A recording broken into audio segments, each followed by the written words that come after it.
Hi, welcome all to Winners and Tech Hub Classes YouTube channel.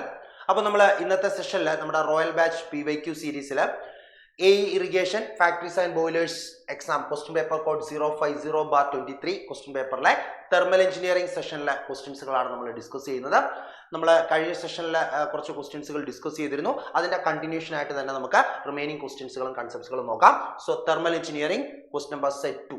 Okay, so first question എന്താ പറഞ്ഞിരിക്കുന്നത്? For a given set of operating pressure limit of Rankine cycle the highest efficiency occurs for option A super heated cycle, option B saturated cycle, option C reheating cycle, option D regenerative cycle.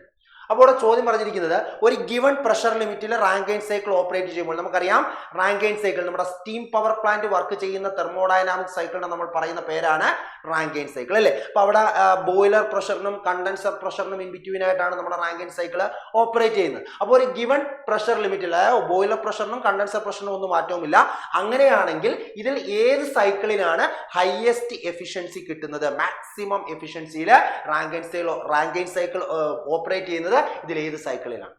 നമുക്കറിയാം Rankine സൈക്കിളിന്റെ കേസിൽ efficiency improve ചെയ്യാനുള്ള different മെത്തേഡ്സുകളൊക്കെ നമ്മൾ പഠിക്കുന്നുണ്ട് അല്ലേ. അതിൽ പഠിക്കുന്ന മെത്തേഡുകളാണ് ഒന്ന് സൂപ്പർ ഹീറ്റിംഗ് മെത്തേഡ് വഴി നമുക്ക് എന്ത് ചെയ്യാം, എഫിഷ്യൻസി ഇംപ്രൂവ് ചെയ്യാം. സൂപ്പർ ഹീറ്റിംഗ് വഴി എങ്ങനെയാണ് എഫിഷ്യൻസി ഇംപ്രൂവ് ആവുന്നത്? മീൻ ടെമ്പറേച്ചർ ഓഫ് ഹീറ്റ് അഡിഷൻ നമുക്ക് ഇൻക്രീസ് ചെയ്യാൻ സാധിക്കുന്നു. അതുവഴി നമുക്ക് റാങ്കൈൻ സൈക്കിളിന്റെ എഫിഷ്യൻസി ഇംപ്രൂവ് ചെയ്യാം. ഓക്കെ, അപ്പോൾ സൂപ്പർ ഹീറ്റിംഗ് എഫിഷ്യൻസി ഇംപ്രൂവ് ചെയ്യാനുള്ള ഒരു മെത്തേഡാണ്. അതേപോലെ തന്നെ ബോയിലർ പ്രഷർ കൂട്ടുന്നത് എഫിഷ്യൻസി ഇംപ്രൂവ് ചെയ്യാനുള്ള ഒരു മെത്തേഡാണ്. കണ്ടൻസർ പ്രഷർ കുറയ്ക്കുന്നത് എഫിഷ്യൻസി ഇംപ്രൂവ് ചെയ്യാനുള്ള മെത്തേഡാണ്.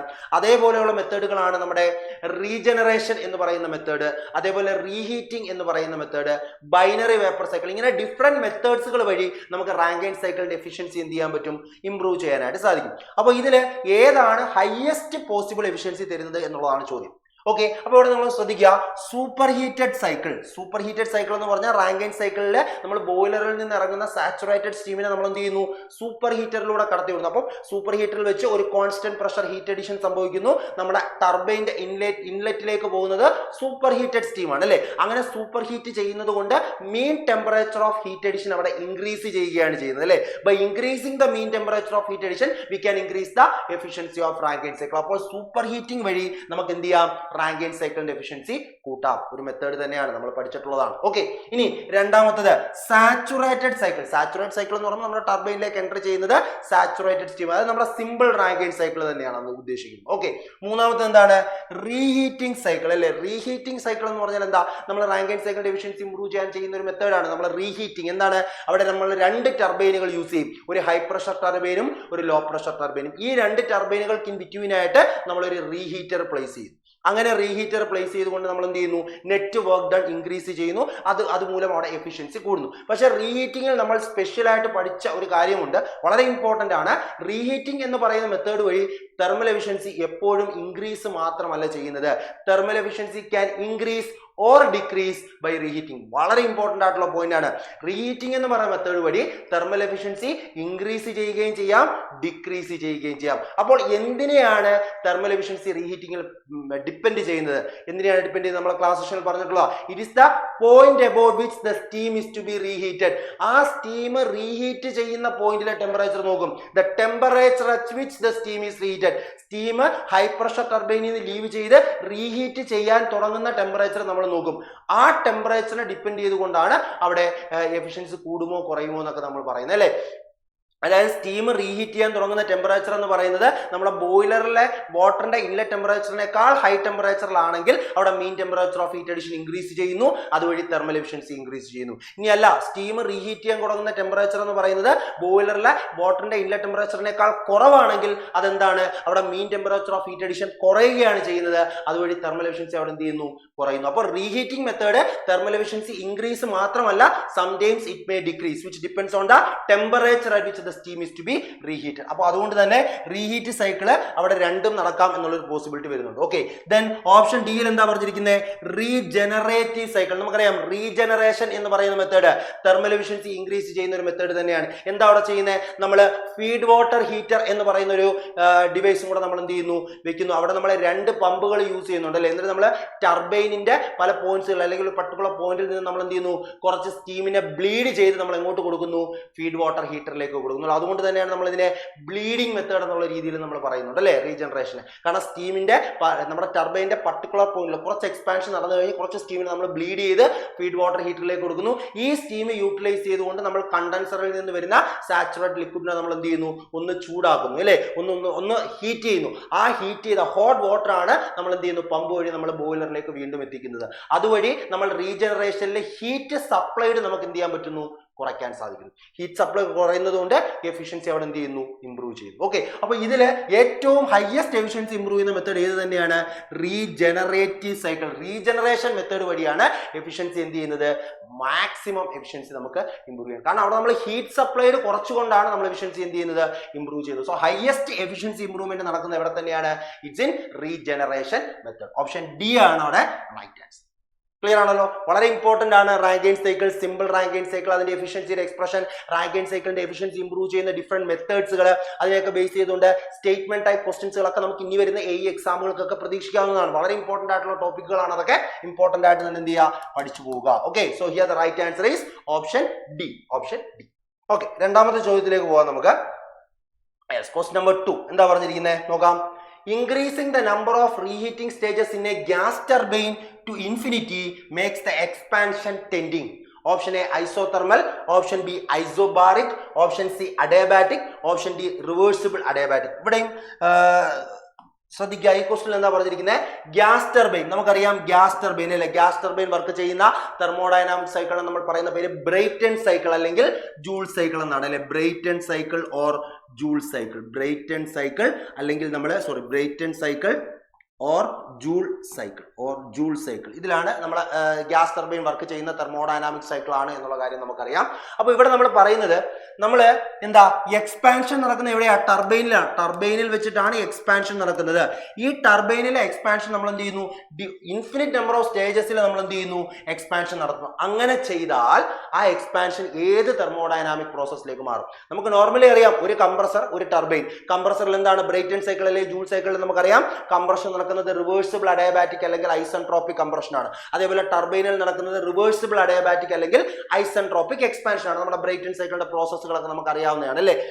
Reversible adiabatic compression, constant pressure heat addition, reversible adiabatic expansion, constant pressure heat rejection. ഇതാണ് നമ്മുടെ ബ്രൈറ്റൺ സൈക്കിൾ അല്ലെങ്കിൽ ജൂൾ സൈക്കിളിൽ നടക്കുന്ന തെർമോഡൈനാമിക് പ്രോസസ്. പക്ഷേ ഇവിടെ നമ്മൾ ടർബൈനിൽ വെച്ച് നടത്തുന്ന എക്സ്പാൻഷൻ നമ്മൾ എന്ത് ചെയ്യുന്നു, ഒറ്റ സ്റ്റേജിലല്ല ഒന്നിൽ കൂടുതൽ, അതായത് ഇൻഫിനിറ്റ് നമ്പർ ഓഫ് സ്റ്റേജസിൽ നമ്മൾ എക്സ്പാൻഷൻ നടത്തുന്നു. Increasing the number of reheating stages. ആ ടർബൈനിൽ നമ്മൾ കുറേ ടർബൈനുകൾ യൂസ് ചെയ്ത് എന്താ ഇൻഫിനിറ്റ് നമ്പർ ഓഫ് സ്റ്റേജസിൽ നമ്മൾ ആ എക്സ്പാൻഷൻ നടത്തിയാൽ ആ പ്രോസസ്സ്, ആ എക്സ്പാൻഷൻ എന്ന് പറയുന്നത് ഏത് തെർമോഡൈനാമിക് പ്രോസസ്സിലേക്ക് മാറും എന്നുള്ളതാണ്. അപ്പോൾ സിമ്പിൾ ബ്രൈറ്റൺ സൈക്കിളിൽ നമുക്കറിയാം എക്സ്പാൻഷൻ നടക്കുന്നത് റിവേഴ്സിബിൾ അഡയാബാറ്റിക് അല്ലെ, റിവേഴ്സിബിൾ അഡയാബാറ്റിക് അല്ലെങ്കിൽ എന്താണ് ഐസെൻട്രോപിക് എക്സ്പാൻഷൻ ആണ് നമ്മുടെ ബ്രൈറ്റൺ സൈക്കിളിൽ നടക്കുന്നത്. സിമ്പിൾ ബ്രൈറ്റൺ സൈക്കിൾ, അതായത് ഒരൊറ്റ ടർബൈനിൽ ഒറ്റ സ്റ്റേജിൽ നമ്മൾ എക്സ്പാൻഷൻ നടത്തുമ്പോൾ. പക്ഷേ ഇത് നമ്മൾ ഒന്നിൽ കൂടുതൽ ടർബൈനുകൾ അല്ലെങ്കിൽ ഇൻഫിനിറ്റ് നമ്പർ ഓഫ് സ്റ്റേജസ് ആയിട്ട് എക്സ്പാൻഷൻ നടത്തുന്ന സമയത്ത് നമുക്ക് അവിടെ എന്ത് ചെയ്യും, ഈ റിവേഴ്സിബിൾ അഡയാബാറ്റിക് പ്രോസസ്സിൽ നിന്ന് അത് ഏത് പ്രോസസ്സിലേക്ക് മാറും, ഐസോതെർമൽ പ്രോസസ്സിലേക്ക് മാറും. എന്താ, അത് വളരെ സ്ലോ ആയിട്ടുള്ള ഒരു ഇൻഫിനിറ്റ് നമ്പർ ഓഫ് സ്റ്റേജസിലാണ് എക്സ്പാൻഷൻ നടക്കുന്നത് അല്ലേ. അപ്പോൾ ഫാസ്റ്റ് ആയിട്ടല്ല, വളരെ സ്ലോ ആയിട്ട് നമ്മൾ എന്ത് ചെയ്യും, എക്സ്പാൻഷൻ നടന്നു. അപ്പോൾ ആ പ്രോസസ്സ് റിവേഴ്സിബിൾ അഡയാബാറ്റിക്കിൽ നിന്ന് എന്തിലേക്ക് മാറുന്നു, ഐസോതെർമൽ പ്രോസസ്, കോൺസ്റ്റന്റ് ടെമ്പറേച്ചർ പ്രോസസ്സിലേക്ക് മാറുന്നു. ഓപ്ഷൻ എ ആണ് റൈറ്റ് ആൻസർ. ക്ലിയർ ആണോ? ഇതേപോലെ നമുക്ക് ടർബൈനിലെ expansion infinite number of stages ആക്കുന്ന പോലെ കംപ്രസറിലെ കംപ്രഷനെ നമുക്ക് എന്ത് ചെയ്യാം, ഇൻഫിനിറ്റ് നമ്പർ ഓഫ് സ്റ്റേജസ് ആക്കാം. അപ്പോൾ കംപ്രഷനും എന്തിലോട്ട് മാറും, റിവേഴ്സിബിൾ അഡയാബാറ്റിക്കിൽ നിന്ന് ഐസെൻട്രോപിക്കിലേക്ക് മാറും അല്ലേ. അപ്പോൾ നമുക്ക് അവിടെ ഐസോതെർമൽ എക്സ്പാൻഷനും ഐസോതെർമൽ കംപ്രഷനും കിട്ടും. അപ്പോൾ നമ്മുടെ സൈക്കിള് ബ്രൈറ്റൺ സൈക്കിളിൽ നിന്ന് എന്തിലോട്ട് പോകും, എറിക്സൺ സൈക്കിളിലേക്ക് പോകും. അതൊക്കെ നമ്മൾ പഠിച്ചിട്ടുള്ളത് അല്ലെ. എറിക്സൺ സൈക്കിൾ നമ്മുടെ സ്റ്റാൻഡേർഡ് സൈക്കിൾസിലും മിസ്സലേനിയസ് സൈക്കിൾസ് നമ്മൾ പഠിച്ചിട്ടുള്ള എറിക്സൺ സൈക്കിൾ. എന്താ എറിക്സൺ സൈക്കിളിന്റെ പ്രോസസ്സുകൾ ഏതൊക്കെയാ, കംപ്രഷനും എക്സ്പാൻഷനും ഐസോതെർമലിൽ നടക്കുന്നു, ഹീറ്റ് അഡിഷനും ഹീറ്റ് റിജക്ഷനും കോൺസ്റ്റന്റ് പ്രഷറിൽ നടക്കുന്നു കേട്ടോ. അപ്പോൾ ഗ്യാസ് ടർബൈനിൽ നമ്മുടെ ബ്രൈറ്റൺ സൈക്കിൾ അല്ലെങ്കിൽ ജൂൾ സൈക്കിളിൽ ഓപ്പറേറ്റ് ചെയ്യുന്ന ഗ്യാസ് ടർബൈനിലെ കംപ്രഷനും എക്സ്പാൻഷനും നമ്മൾ ഇൻഫിനിറ്റ് നമ്പർ ഓഫ് സ്റ്റേജസിലേക്ക് മാറ്റി കഴിഞ്ഞാൽ അവിടുത്തെ കംപ്രഷൻ പ്രോസസ്സും എക്സ്പാൻഷൻ പ്രോസസ്സും റിവേഴ്സിബിൾ അഡയാബാറ്റിക് പ്രോസസ്സിൽ നിന്ന് ഐസോതെർമൽ പ്രോസസ്സിലേക്ക് മാറുന്നു. അപ്പോൾ നമ്മുടെ സൈക്കിള് ബ്രൈറ്റൺ സൈക്കിളിൽ നിന്ന് എന്തിലേക്ക് മാറുന്നു, എറിക്സൺ സൈക്കിളിലേക്ക് മാറുന്നു. Because Ericsson cycle consist of 4 process, 2 isothermal and 2 constant pressure process. Isothermal expansion isothermal compression Ericsson സൈക്കിളിൽ നടക്കുന്നത്. അതേപോലെ തന്നെ കോൺസ്റ്റന്റ് പ്രഷർ ഹീറ്റ് അഡിഷനും കോൺസ്റ്റന്റ് പ്രഷർ ഹീറ്റ് റിജക്ഷനുമാണ് എറിക്സൺ സൈക്കിളിൽ നടക്കുന്നത്. So here the right answer is option A. Option A. എക്സ്പാൻഷനും isentropic ഐസോതെർമലിലോട്ട് പോവാം. ഇതേപോലെ തന്നെ കംപ്രസറിലും നമ്മൾ ഇൻഫിനിറ്റ് നമ്പർ ഓഫ് സ്റ്റേജസ് ആക്കിയാൽ അവിടെയും കംപ്രഷനും ഐസെൻട്രോപിക്കിൽ നിന്നിലോട്ട് മാറാം ഐസോതെർമലിലോട്ട്. സോ ആ ഒരു കൺസെപ്റ്റ് കറക്റ്റ് ആയിട്ട് കൊടുത്തിരിക്കുക. സോ ഓപ്ഷൻ എ ആണ് അവിടെ റൈറ്റ് ആൻസർ. ക്ലിയർ ആണല്ലോ? യെസ്. നെക്സ്റ്റ് ക്വസ്റ്റ്യനിലേക്ക് പോവാം നമുക്ക്.